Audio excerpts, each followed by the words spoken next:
حبايب قلبي عاملين ايه؟ يا رب تكونوا بخير وستر وصحة من رب العالمين. على فكرة يا جماعة انا زعلانة جدا جدا جدا من الفيديو اللي انا هقدمه لكم النهاردة ده. بس انا هقدمه علشان كل واحدة فيكم ما تغلطش في الغلط. مش الصراحة هي زبونة كانت جايبة لي الحمام ده علشان ان انا اعمله لها. كانت جايبه لي منين الله اعلم، بس كانت واحده اللي جايبه لها على اساس ان هو زغليل، وهي مش عارفاه يا عيني، ووقعت في المبلغ الكبير اللي هي دفعته، وراح يعتبر راح على الارض. فانا مش عايزه واحده فيكم تغلط نفس الغلطه اللي هي غلطتها، لانها هي برضو يعني معذوره، هي ما هياش عارفه، يعني مش عارفه اذا كان حمام كبير او صغير، بس هي دفعت مبلغ وقدره وكل ده يعني راح على الأرض بدون ما تستفاد بيه في أي حاجة خالص. جابت لي الحمام ده وقالت لي يا أم محمد أنا عايزة أعمل الحمام ده بأي حشوة، فهي كانت عايزة حشوة لسان العصفور زي ما أنا بحمرها قدامكم كده.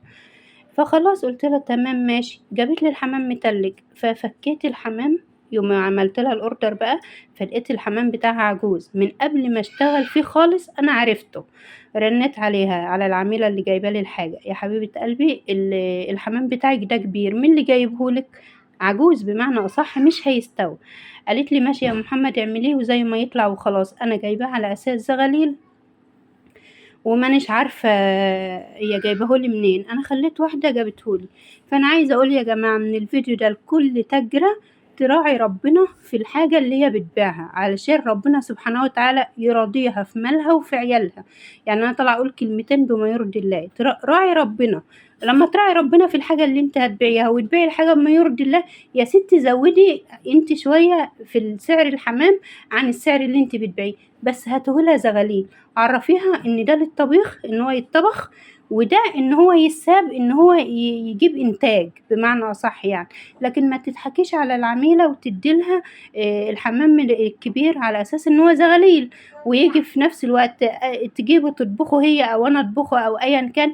انا واحده من الناس علشان شغاله وده شغلي ويوميا بيبقى في ايدي حمام، فعارفه الكبير من الصغير، عارفة الزغلول من اللي هو عجوز يعني. فهي يعني ما هيش عارفة حاجة، أي عميلة ممكن ما تبقاش عارفة.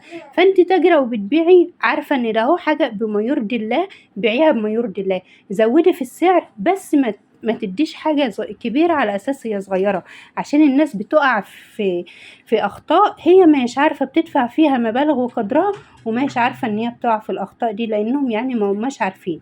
شوفوا الجلدة بتاع الحمام يا جماعة عاملة ازاي، الجلدة نفسها محببة، الحبيبات بتاع الحمامة دي تعرفي ان هي عجوزة اصلا. تمسكي الحمامة معروفة اذا كانت حمامة عجوزة ولا هي شمرت صغير من اللي هو الزغاليل.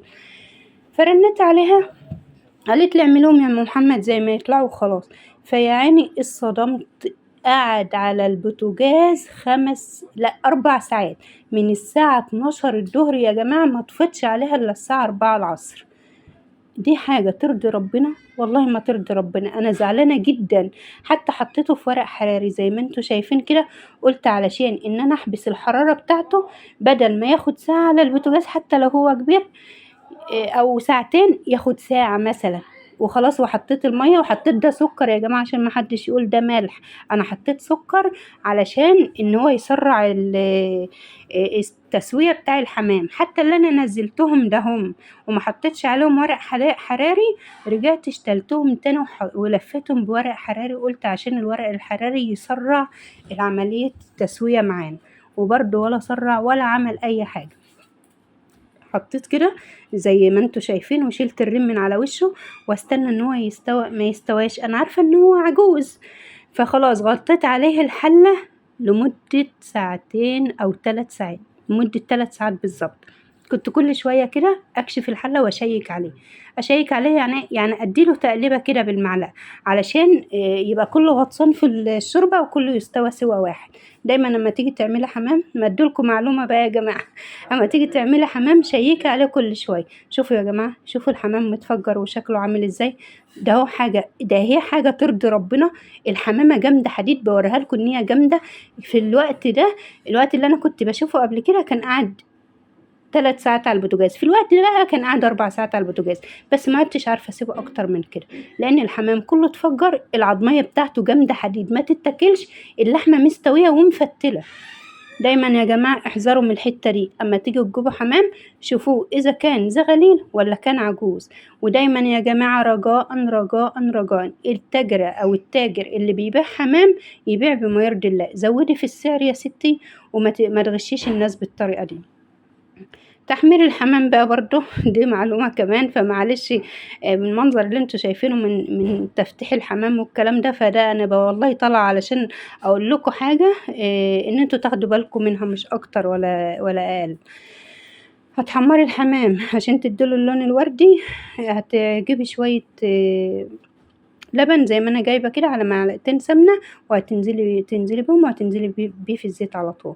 شوفوا يا جماعة هو المنظر ما هوش اخر حاجة مش عاجبني يعني، بس يا رب ما تقعوش في الاخطاء اللي هي العاملة وقعت فيها. واشوفكم في فيديو جديد ان شاء الله، مع السلامة.